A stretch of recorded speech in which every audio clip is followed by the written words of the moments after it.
Guys, who doesn't love Sseth? And when I found out he'd had a Morrowind review, I knew I had to do it. Morrowind is the classic game of my childhood. Let's get into it.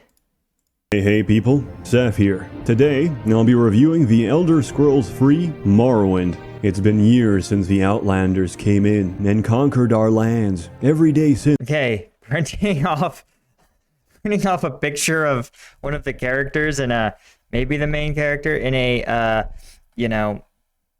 low DPI printer is classic Sseth. Okay, I'm also going to point out my personal relationship with Morrowind. I played it a few times, though I had a friend who was incredibly into it, loved Morrowind.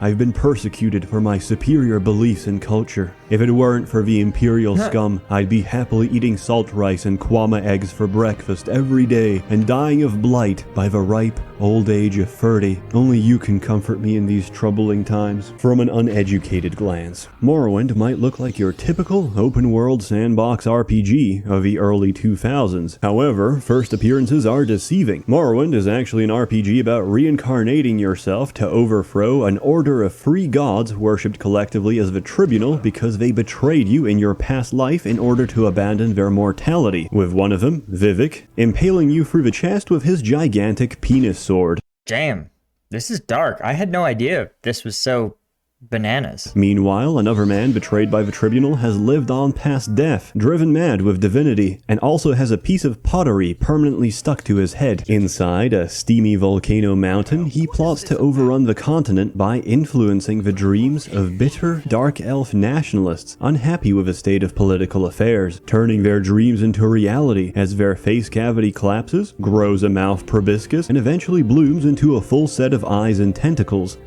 This is bananas, but I will say it illustrates a true point that if you want to engage in influence operations, if you want to work against a rival state, one of the best methods is to find a group of people who are feeling generally disenfranchised. Doesn't matter why, doesn't matter the actual root cause of it.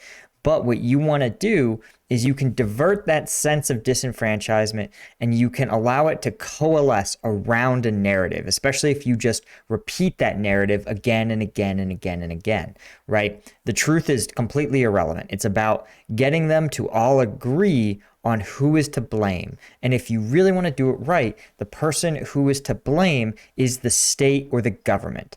And right? Or, of course, you can blame also the majority, a minority, the opposite political party, the current political party. Take your pick, right? But the point is you want to start taking disenfranchisement and weaponizing that and then turn it against the state, right? The worst case scenario is, of course, that this disenfranchised group overthrows the state. But even if the state simply loses its ability to respond cohesively to crises because it's so divided, that's a victory. Even if it allows you to collect better intelligence because this disenfranchised group is no longer loyal to the state, then they will happily infiltrate, sell you information, act as your agents abroad, anything you want, really, because they perceive you as an ally and their enemy is in fact their own countrymen. So all that to say, while influencing dreams and stuff is sort of weird, the principle is spot on. Ending as a hunchbacked cephalopod hellbent on genociding all other races off the face of Morrowind and restoring their native homeland to its former glory. You, however, know nothing about this, or of a Nerevarine prophecy you will one day fulfill. You're just a prisoner on a boat left to rot. Instead, you've been granted pardon for your crimes by order of the Imperial Emperor. Guys, if there is an emperor, by definition, he's the Imperial Emperor. Imperial is the adjective form of emperor. In exchange, you'll be working with the Imperial Intelligence, or Empire, under Caius Casadus, an Imperial agent who, over the course of the story, is dishonorably dismissed from his post because he can't contain his crippling crack cocaine addiction. This might sound like a lot to swallow, but when you consider that a person swallows on average 5 clockwork spiders each year in their sleep, this doesn't seem so bad. Frightening.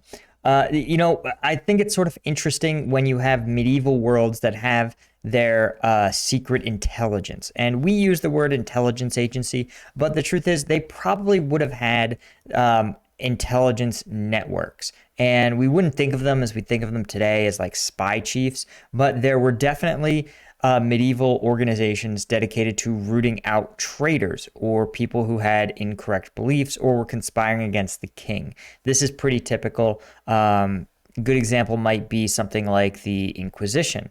There were, most organizations would have this. Certain religious orders might also fulfill this function. Aside from the main story, sometimes, though, it was informal networks of individuals who had particular loyalty to the regent. This would be, for example, a brother, a particularly loyal cabinet member, right? And this would be this loyalty. We've talked about this for other authoritarians.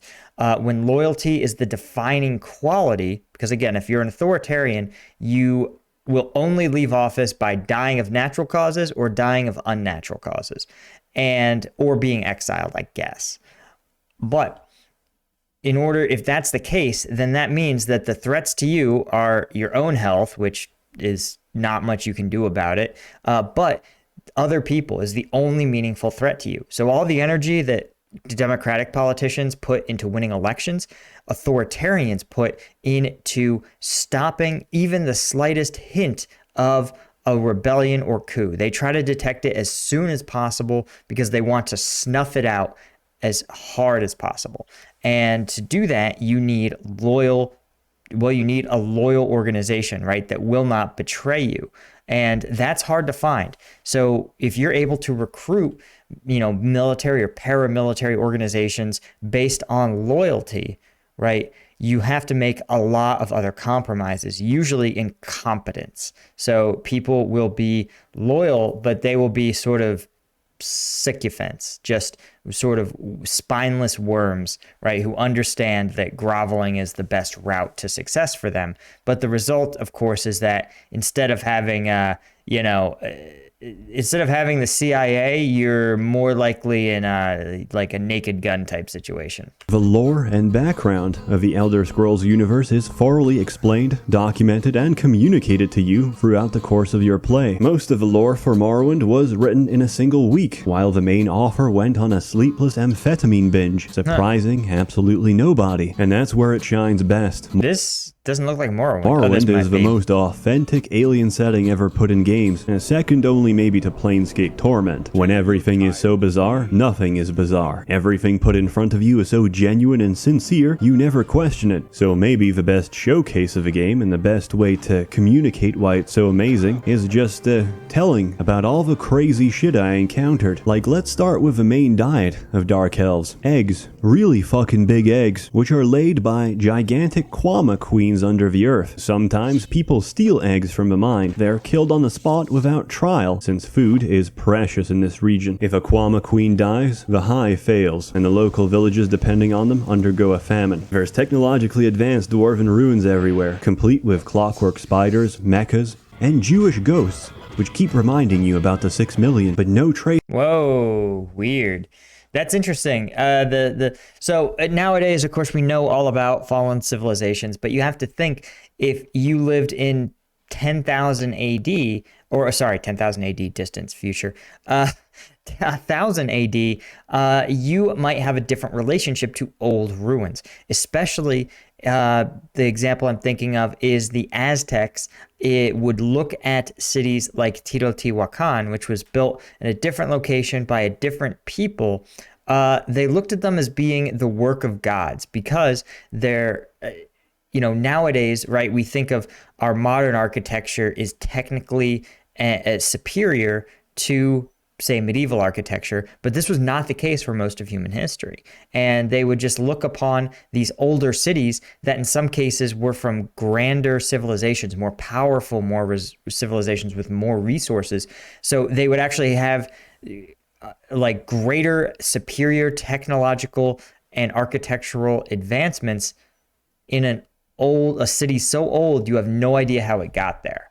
Of the dwarves themselves. Why? Because they built God. And since building God is a pretty big endeavor, it's anybody's guess where they went, either to a completely different realm or instantly vanished from existence. There's a temple in the game with an imprisoned Daedra, bound to a religious relic. He's completely chill, calm, domesticated, unless you provoke him, of course. If you keep taunting him, he finally snaps and says, "After I kill you, I will rape your corpse. Don't worry, I'll be gentle." There's one wizard in the game who cloned female copies of himself to have his own daughters, which also act as his wives and concubines. And if you don't think that's the hottest shit ever, get the fuck out. Morrowind is my fetish buffet. Case in point, there's a quest where you're tasked with escorting an Argonian slave back from the docks to her master in another city. Immediately upon delivery, the owner and his guards murder and rip open her stomach on the spot, because it turns out you've just been an accomplice for a local drug cartel, helping them bring a body packer whose stomach was filled to the brim with sweet cocaine. There's all Whoa, dark. This is crazy. And here's the thing, though. Okay, so all right. Smuggling so the problem with moving commercial amounts of narcotics across a border is that there's a lot of them, and it's not really efficient to do body packing, to store it in orifices, for example. And so what you have to do instead is find ways to get it across. And there's a couple of different methods that they often use. So they can use pack mules, literally human beings with backpacks full of it, that will cross in very remote spots where the cartel believes that there is a route that's accessible. But what's more common is to run false loads, either to have a truck pass through with an actual small amount of drugs, or a truck pass through with something that will look like drugs, right? So it will distract the law enforcement entities. Meanwhile, the actual load passes through, and usually that's several times the size of the false or detected load. Right, so you always have to look at different methods. There's also, of course, the famous submarines that are extremely low-profile boats that are able to run up on shore, offload cargo, and leave. You also have aircraft that enter and leave, usually small single-engine aircraft or twin-engine aircraft that land on unmarked landing strips that just sort of do border hopping type work. And all of this is all these different methods, plus methods that we don't know about yet, that haven't been either detected or aren't publicly released. It's to understand how and why they work so hard is to understand the profit margins. Every step of narco trafficking, every time you move from the grower to a processor, to the processor, to a packer, to a refiner to distributor, distributor to smuggler, smuggler to smuggler, and then back down the distribution chain, you're talking about a 10x increase in profitability. So the people who purchase raw coca make 10 times what basically have a tenfold increase in profitability, right? They sell the coca after they refine it for 10 times what they purchased it for. And all this is to say that the incentive is so powerful that it appears worth the risk to every member, despite the intrinsic danger of it, despite the risk of jail, death, and the fact that your product may just be seized by the authorities. Always politics and intrigue between the great houses of Morrowind, Hlalu, Radorn, and Telvanni. While legally, the Empire occupying Morrowind doesn't permit slavery, they can't really stop the Telvanni, since they're incredibly powerful and omnipotent ANCAP wizards, and they don't like guests. That's why there's no stairs in Telvanni wizard towers. If you can't levitate like a normal person, you're fucked out of luck. Do you know how you get promoted in Telvanni society? You kill your rivals and assume their position. The court of law This is ANCAP AF. there automatically presupposes that if an argument was had and you successfully murder the opposing party, then your argument must have had more weight than your enemy. In fact, you can hover up to a Telvanni tower at any point, murder the resident mage and his servants, and you won't be punished for it. It was their fault for having low security anyway. Gotta love that. Might making right.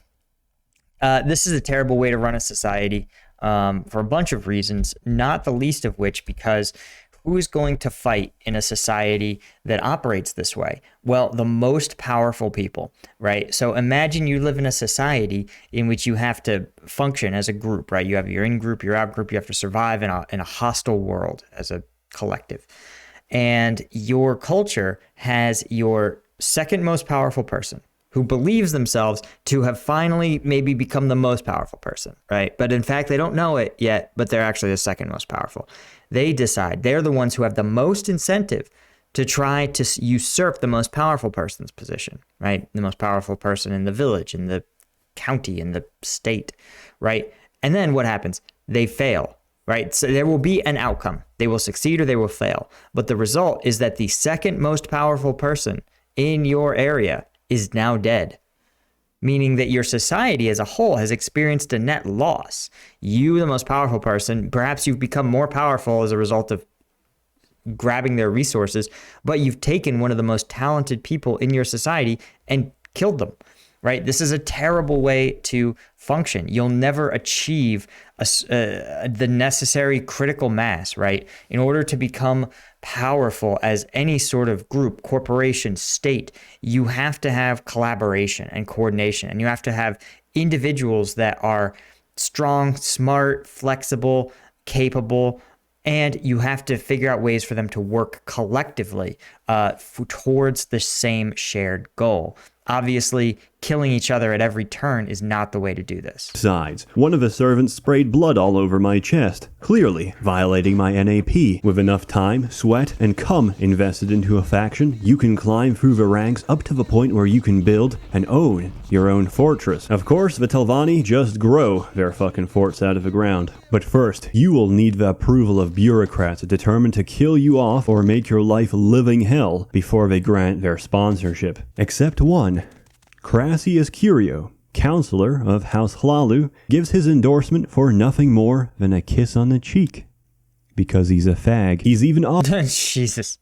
Also, guys, one of the things I realized I probably should have addressed, ANCAPs, or anarcho-capitalists, are people who believe that all governments are intrinsically wrong and that the best way for human beings to relate to one another is through a capitalist exchange of goods and services. Now, anyone with an iota of common sense knows that lots of people have bosses who are assholes, and those bosses would actually be greater and greater assholes if it was legal for them to do so. Would Jeff Bezos enslave his workers and pay them nothing? Would he have a compensation scheme that was almost comically unjustifiably bad? Probably, yeah.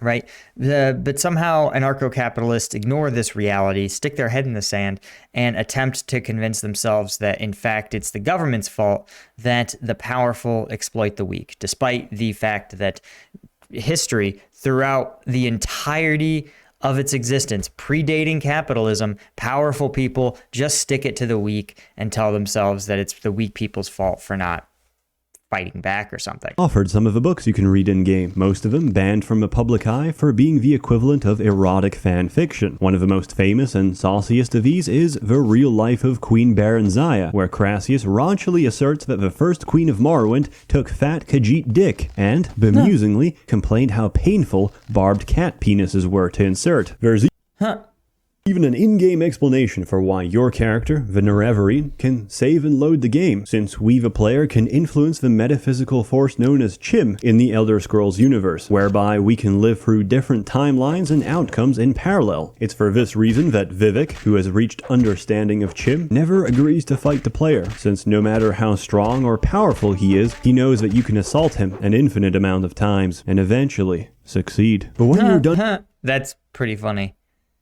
Perusing the That's also hilariously meta. Story, how is the actual game? Absolutely fucking broken. It's stable 90% of 50% of the time. It's functional, but the combat system is insane. Forget any notion of fair play or balance. If you can exploit something, you should, because the alternative is getting tapped by a bandit carrying an enchanted twig that paralyzes you for 10 seconds straight per strike. My first experience of combat was quite traumatic. I attacked a tiny scrib creature, thinking it's impossible to lose against something so shitty. Instead, it paralyzed me me in place and proceeded to slowly nibble me to death while renewing the paralysis whenever it got close to wearing off.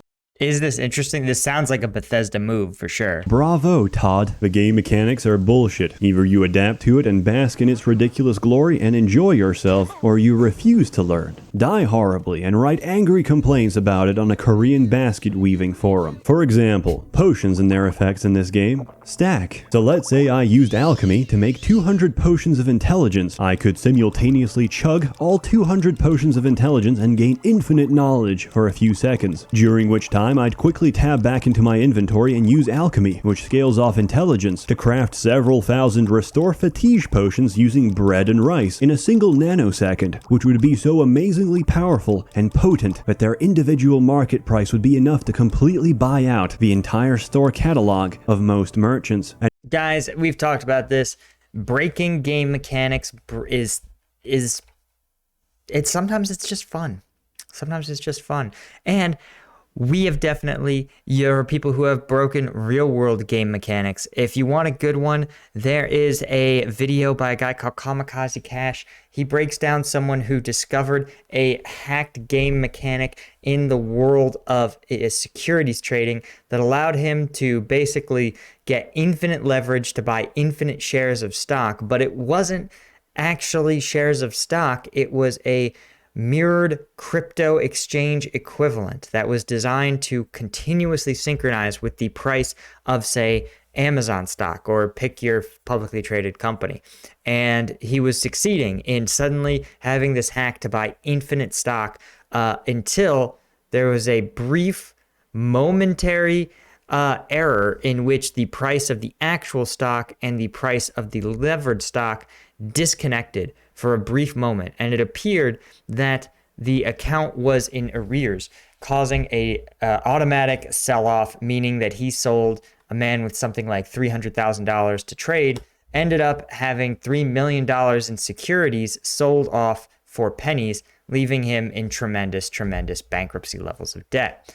All this to say is that if you fuck with the real world's game mechanics, do so at your own risk. And if, in the off chance I chose to use them instead, I would have a permanently full bar of stamina for the next few years of my physical life. In a similar manner, I could do this with other effects, such as Fortify Strength, whereby I can smash the final antagonist of a game with a weapon so hard that he and the weapon would cease to exist. But if you just happen to find your friend's Morrowind game open and want to run a funny prank on him for sleeping with a family dog, you can make a potion of paralysis using the same method. From the moment you drink that potion, your character will be paralyzed for about 3 hours. When he comes back and asks why his character can't move, laugh and ask him why the dog keeps crying at night. Jesus, this is horrible. You can use this time to explain him why bestiality is immoral and illegal in most countries, and how the doctor said your dog's orifice will never fully heal. The game... Jesus, this is... Are you okay, Seth? Do you need to talk to someone? This design offers you a lot of freedom to mess around with. The custom spell making in particular can be abused to make some disgusting spells, such as the ability to camouflage yourself perfectly, 100% for 1 millisecond, and steal something right in front of a merchant. But just because they couldn't see you physically taking the object, they can't establish causality between the events happening around them. It's a great game. The environment and atmosphere really capture a very alien landscape and culture, while the dialogue and text keep you occupied for hours on end. Gameplay aside, Morrowind could be described as an early 2000s slave trade RPG, and when you get tired of running around, doing errands and reading shit, you can always download mods or make your... Jesus, all textures are Shrek. All is Shrek. ...own with a construction set and reduce the quality of your experience. A warm thank you to the many members. Wow, that was just weird, guys. I'm here to tell you, that was just weird. Like our real world, you know, if there's one thing that Morrowind got right, it's that real world's full of degenerates, weirdos, people with different cultures, experiences, things that we consider strange and bizarre, and people that are just like us, but somehow even more bizarre. And yet, we have to interact with them. Some of them are very powerful. Some of them are very weird. Some are both. Anyway, one day, I think in the far future, people will look back and be like, wow, the 2020s were just the Wild West. You could do anything back then. And you're just like, no, but also kind of, yeah. Anyway, you should take advantage of it. And since we live in the world where you can do anything you want, you should become a patron on Patreon. They get access to exclusive content and get an exclusive room on the Discord. Thanks to our Lieutenant tier patrons: Cole Foster, Command Unit, Caffeinated, Jacob Flavius, Chris, Dr. Shadowcop, Porter Wolf, Time, Brandon Armitage, Telruin, and Astro Hunter. You guys make this what it is. Oh, and follow me on Twitch, twitch.tv/combatvetpaul. Streaming every Tuesday, Wednesday, and Thursday, and most weekends. All right, that's all I had for real. I'll see you guys later.